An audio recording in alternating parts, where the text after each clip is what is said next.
अस्सलाम वालेकुम दोस्तों, तुसी देख रहे हो हसीन पंजाब टीवी ते मैं तुहाडा मेज़बान अमीर हमजा। दोस्तों सब तो पहले अपने चैनल हसीन पंजाब टीवी नूं करो सब्सक्राइब ते नाल लगे बैल दा बटन दबाओ ताकि साडी हर नई आने वाली अच्छी और बेहतरीन वीडियो साडे वीरां तक आसानी नाल पहुँच सके और तुसी वो वीडियो देखो सब तो पहले।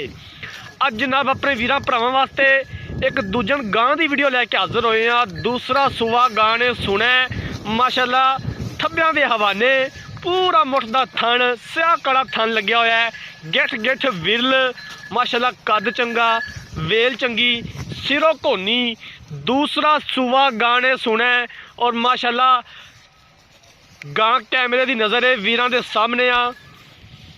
अनमोल हीरा जनाब, बड़ी खूबसूरत आला क्वालिटी का जानवर जर्सी ते फ्रीजन च क्रॉस। दूसरा सूआ गां ने सुना और हवाना माशाअल्लाह पूरा थब्बे दा मझ वाला थन लग्या होया गां नूं स्याह काला और गिठ गिठ विरल इस तरह का थन हवाना मेरे वीरां ने घट देखा होना है।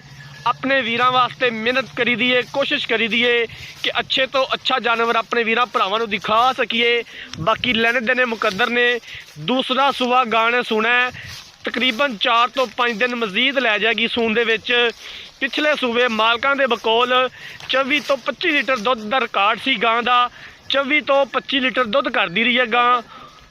4,80,000 रुपया इनकी डिमांड करते हैं। दीद प्यार हो जाएगा और असीं इंशाअल्लाह ताला करवावांगे जिथों तक हो सकिया। अगर किसी वीर भरा ने ये जानवर खरीदना है रबता नंबर 0312 612 2053 0312 612 2053 इस नंबर पर WhatsApp बनीए। अगर साड़ी अज वाली वीडियो पसंद आए वीडियो लाइक तो शेयर जरूर करना है। जिंदगी रही तो मिलांगे एक नई वीडियो के नाल। अपने मेज़बान अमीर हमजा ने दो इजाज़त। अल्लाह हाफिज़।